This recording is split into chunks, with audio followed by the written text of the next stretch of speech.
एक सांस भी पूरी नहीं होती तेरे ख्यालों के बिना। एक सांस भी पूरी नहीं होती तेरे ख्यालों के बिना। तुमने ये कैसे सोच ली कि हम पूरी ज़िंदगी गुजार देंगे तेरे बिना। हेलो दोस्तों, नमस्कार। मैं पप्पू यादव, मैथ्स की दुनिया में मैथ मास्टर स्वागत करता है। आज आपको ज़रूरी बात बता दें कि आज ये प्रॉफिट एंड लॉस जो है आज समाप्त हो रही है, जिसमें मिसलेनियस टाइप के जो सवाल बचे हुए थे ऐसे तो प्रॉफिट एंड लॉस कल ही समाप्त हो चुकी थी, लेकिन मिसलेनियस टाइप के जो भी सवाल बच चुके थे उसको आज हम कराने वाले हैं। ठीक है, उस सवाल को देखें कि कैसे कैसे करना है। और हम ये भी बात आपको बता दें कि हम आपको पहले भी बताए हैं कि ये रेलवे के लिए स्पेशल हम करा रहे हैं। और ये जो हम क्वेश्चन जो भी क्वेश्चन आपको करा रहे हैं, ये क्वेश्चन जब हम ऑफलाइन क्लास देते हैं उस समय हम सिर्फ इंट्रोडक्शन में ये सब क्वेश्चन कराते हैं। जिस समय इंट्रोडक्शन देते हैं उस समय हम 3-4 क्लास जो चलता है इंट्रोडक्शन का क्लास, उसमें ये सब क्वेश्चन हम कराते हैं। उसके बाद जो क्वेश्चन होती है बिल्कुल इस पैटर्न पे चलना शुरू कर देते हैं। हम इस पैटर्न पे चलना शुरू करते हैं कि जो प्री और मेंस में जो क्वेश्चन पूछे जाते हैं वास्तविकता में, उस क्वेश्चन को दोनों लेवल को एक साथ कैसे लेकर चला जाए, इस पैटर्न पे हम काम करते हैं। ठीक है, और जब भी जो भी चैप्टर स्टार्ट होती है तो उसमें, क्योंकि आप ये भी देखते होंगे कि बच्चे जो होते हैं जो रेलवे की तैयारी करते हैं, तो रेलवे में एनटीपीसी ग्रुप डी वगैरह की तैयारी करते हैं, तो उस बच्चे का मानसिकता जो है उस जगह पे उस लेवल तक नहीं पहुंच पाता है। क्योंकि बच्चे सोचते हैं कि मुझे इस लेवल तक जाना ही नहीं है, तो मैं क्या ये सब क्वेश्चन पढ़ के क्या करूँगा। फिर वो गौर नहीं कर पाते, इग्नोर करते हैं उस क्वेश्चन को। इसलिए जिस समय हम इंट्रोडक्शन क्लास देते हैं उसी समय ये सभी क्वेश्चन को करा देते हैं, ताकि बच्चे को लगे कि हाँ हमें पैटर्न पे चलना आ चुका है। जब बच्चे पैटर्न पे चलने लगते हैं तो फिर तो आसान हो जाती है ना, तब फिर बड़े बड़े क्वेश्चन भी कराते जाइए, बच्चे करते जाते हैं, बच्चे को मन लगते जाते हैं। तो इसलिए पहले छोटे का क्वेश्चन से शुरुआत करते हैं, ठीक है, फिर बड़े बड़े क्वेश्चन यानी 0 से लेकर के तब कहाँ तक, हीरो लेवल तक हम ले जाते हैं ना। तो चलिए आज इतना ही और शुरू करते हैं। जो मिसलेनियस टाइप के सवाल है उस क्वेश्चन को हम लेके आए, जो क्वेश्चन लिखा हुआ है। चलिए सबसे पहले ये क्वेश्चन देखते हैं।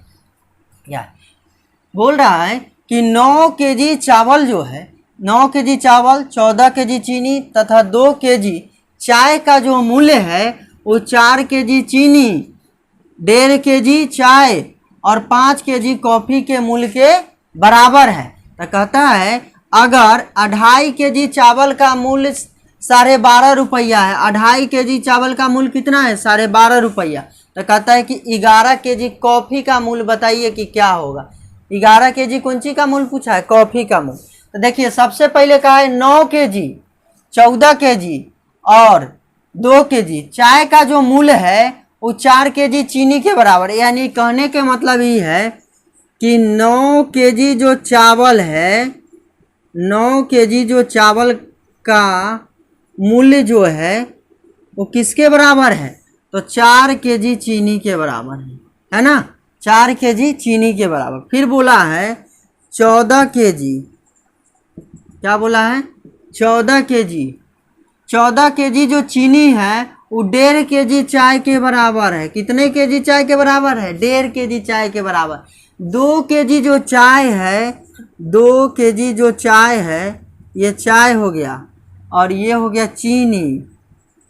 कहा कि 1.5 केजी जो चाय है वो कितने के बराबर है, तो 5 केजी कॉफ़ी के बराबर है, 5 केजी कॉफ़ी के बराबर।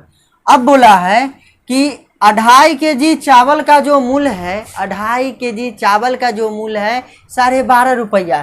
तो देखिए जो चीज़ इधर लिखा गया है ना, तो वो चीज़ इधर फिर नहीं लिखाएगा, दोबारा हम रिपीट नहीं करेंगे। जो चीज़ इधर लिख देंगे इस साइड, यानी बाएं साइड में जो चीज़ लिख देंगे उस साइड फिर दोबारा बाएं साइड में नहीं लिखेंगे, और जो चीज़ दाएं साइड में लिख देंगे उसको फिर दोबारा दाएं साइड में नहीं लिखेंगे। तो ये 4 केजी चीनी था और ये 1.5 केजी चाय था और 5 केजी ये कॉफ़ी था।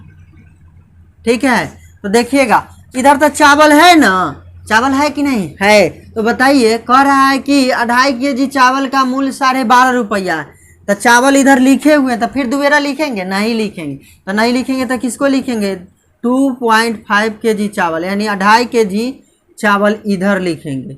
जब चावल इधर लिखेंगे तो 2.5 kg चावल का मूल्य कितना है? 12.5 रुपया।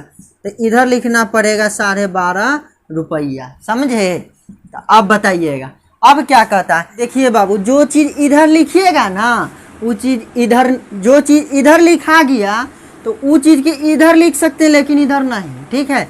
जो चीज़ एक बार इधर लिख दीजिएगा ना, फिर दोबारा इधर नहीं लिखाएगा। और जो चीज़ इधर एक बार लिखा गया फिर दोबारा इधर नहीं लिखाएगा। तो देखिए, हम चावल इधर लिख चुके थे, तो बताइए इधर चावल नहीं लिखे, चावल किधर लिखे? इधर लिखे। तो इधर मूल्य लिख दिए कि 2.5 kg चावल का मूल्य कितना है? 12.5 रुपया, ठीक है। अब क्या हमसे पूछा है?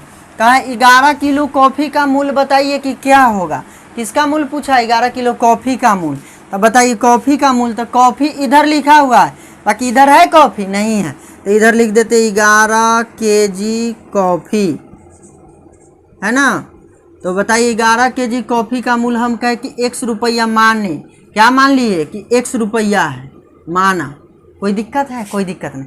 अब सभी को आपस में क्या कर देंगे? गुना कर देंगे। सभी को आपस में, इधर वाले को इधर और इधर वाले को इधर, गुना करेंगे। कैसे करेंगे सो देखिए, 9 गुने 14 आ गुने 2 आ गुने 12.50 आ गुने 11 बराबर, इधर गुना करेंगे तो 4 गुने 1.5 गुने 5 आ गुने 2.5 आ गुने x, ठीक है। तो अब बताइएगा, काट देते हैं इसको, काट लीजिएगा कि काट दे? तो काटिए देते हैं। तो मान लीजिए दशमलव उड़ाइएगा, तो दशमलव उड़ाइएगा तो क्या हो जाएगा? ई दशमलव से ई 0 खत्म और ई दशमलव खत्म हो जाएगा कि ना हो जाएगा?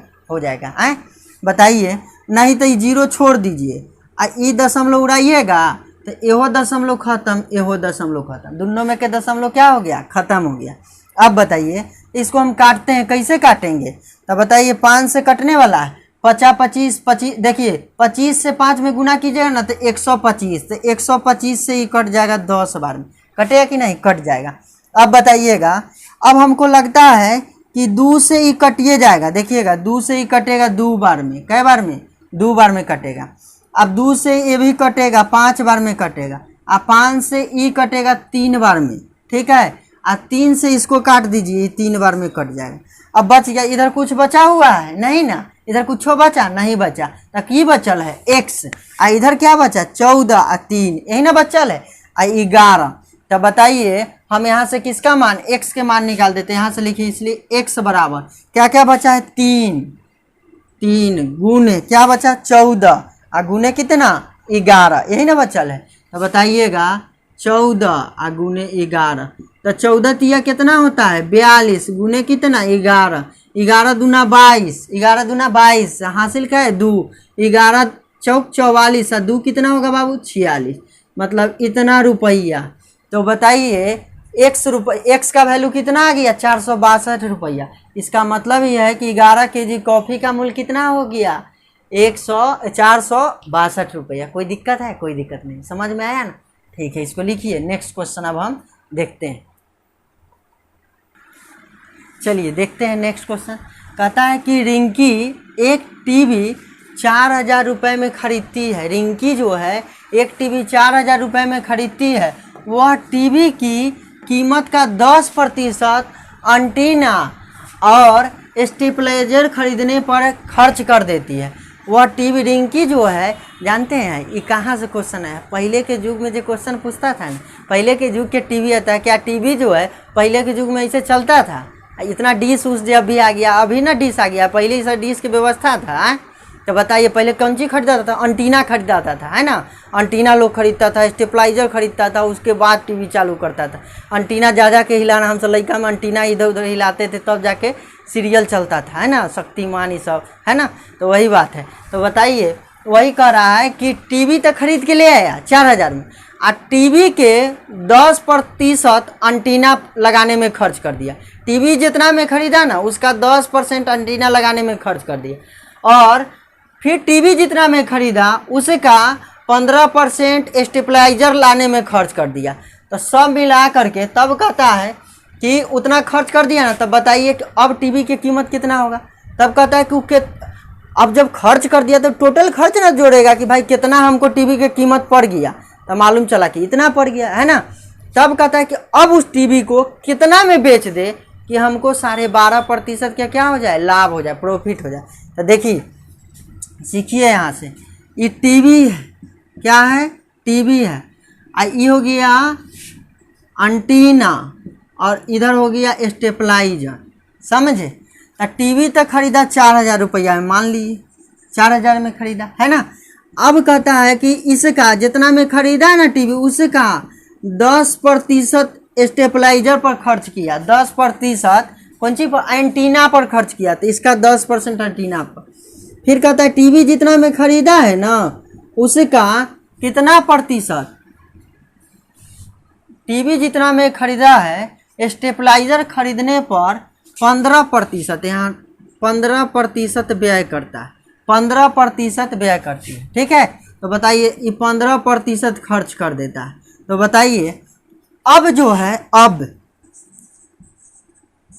बताइए अब क्रय मूल्य कितना होगा। तो कहिए सर ये तो 4,000 है, ये है, होगा ना, आप प्लस E0 खत्म। तो स्टेपलाइजर कितना में खरीद लिया है, 400 में। स्टेपलाइजर कितना में, 400 में। ई 2 जीरो से ई 2 जीरो खत्म, तो 15 चौका कितना, 60, यानी 600। तो 600 में क्या खरीद लिया, स्टेपलाइजर। एंटीना कितना में खरीद लिया, 400 में। तो बताइए कितना हो गया, 6 4 10, यानी टोटल कितना। अब जो हो गया उसका कीमत कितना, 5,000 रुपया। तो कहता है कि कितना में बेच दे कि 12.5% के लाभ हो जाए। एक बात बताइएगा, कै परसेंट का है, 12.5% लाभ। तो 12 दूना 24 है, 1 25, इसका फ्रैक्शन कितना, 1/8। और लाभ कहा है, तो लाभ के क्या कर देते हैं, जोड़ के निकालते हैं। तो कितना हो जाएगा, 8 में 1 जोड़ दीजिएगा तो 9/8 हो जाएगा कि ना हो जाएगा। तो बताइए विक्रय मूल्य निकालना है। तो बताइए जितना में खरीदे हैं उतने में बेचिएगा तो लाभ होगा ना होगा, अब उससे कम में बेचिएगा तो लाभ होगा नहीं होगा, हानि ना हो जाएगा। तो उससे ज़्यादा में ना बेचना होगा। तो बताइए 5,000 में बेचारा खरीद लिया, और उसके बाद क्या करिएगा, तो लाभ ना कमाना है तो ज़्यादा ना रखना पड़ेगा। तो ऊपर ज़्यादा नीचे कम, तो 8 से इसको काट दीजिए, 8 से काटिएगा, 8 छक्का 48, 2 बचेगा ना, और 2 पर 0 20, तो 8 दूना 16, 4 बचेगा, और 4 पर 0 40, 8 पचे 40, इसे ही खत्म। अब 9 से गुना कीजिए, 9 पचे 45 के 5, हासिल कै 4, 9 दूना 18, 18 4 कितना 22, हासिल कै 2। अब बताइए 9 छक 54, 2 कितना 56, यानी कितना में 5625 रुपया में टीवी को क्या कर दिया, बेच दिया, जिस कारण से उसको कितना हो गया, 12.5% के प्रॉफिट हो गया। ठीक है, तो लिखिए इसको करेगा। कहता है एगो व्यापारी है, कौन है, व्यापारी है, जो कि एगो के 50 रुपये किलो वाला था, एगो 20 रुपये किलो वाला, एगो 30 रुपये किलो वाला, और सबको मिलाया किस अनुपात में, 2:4:3 के अनुपात में सबको क्या कर दिया, मिश्रण कर दिया।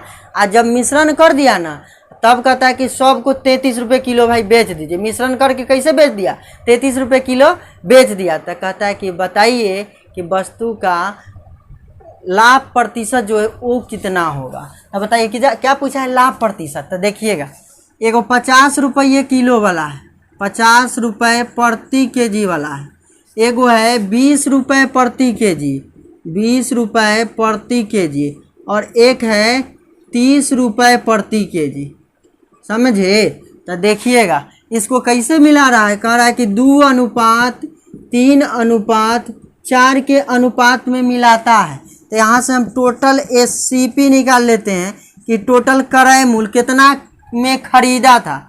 1 केजी का मूल्य देखिएगा, कहता है 1 केजी का मूल्य कितना है, 50 रुपया। प्रति केजी का मतलब कितना, 1 केजी। तो 1 केजी का मूल्य 50 रुपया है, कितना 2 केजी, तो 50 दूना कितना 100 रुपया, होगा कि नहीं होगा, होगा। अब बताइएगा प्लस 1 केजी का मूल्य 20 रुपया, तो 3 केजी के मूल्य कहिएगा कि 60 रुपया, प्लस 1 केजी का मूल्य 30 रुपया, तो 4 केजी का मूल्य कितना, तो 4 दिया 12, 120 रुपया। तो बताइए 120 और 60 कितना हो जाए, जोड़ दीजिएगा तो कितना हो जाए, 180 में 100 जोड़िएगा तो कितना हो जाएगा 280। कोई दिक्कत है? कोई दिक्कत नहीं। अब बताइए 280 रुपया हो गया। अब क्या कहता है, यहाँ से कहता है कि सबको 33 रुपये किलो बेच देता है। तो बताइए बेचता है, विक्रय मूल्य यानी एसपी। टोटल क्या केजी है देखिए तो 3 2 5 4 कितना 9 केजी, 9 केजी ना है। इसको बेचता है मिश्रण को कैसे 33 रुपये। कैसे बेचता है 33 रुपये। तो बताइए 9 तिया 27, 9 तिया 27, 9 तिया 27 के 7 हासिल क्या 2, 9 तिया 27 2 कितना 29। तो बताइए खरीदा 280 रुपया में, कितना में 280 रुपया में, आप बेच दिया कितना में 297 रुपया में। तो कै रुपया का फायदा, लाभ कितना के हो गया। तो कहिए सर लाभ तो हो रहा है 17 रुपया के। अभी 17 रुपया के जो लाभ हुआ कितना पर लाभ हुआ तो 280। चलिए देखिए तो बताइए परसेंटेज के चर्चा है इसलिए 100 से गुना, ठीक है। तो ये 0 से 0 खत्म, तो कितना हो जाएगा 170 अब बटे कितना 28, इतना प्रतिशत के क्या हो गया लाभ हो गया, ठीक है। कोई दिक्कत ना। चलिए लिखिए इसको, ठीक है। नेक्स्ट क्वेश्चन देखते हैं।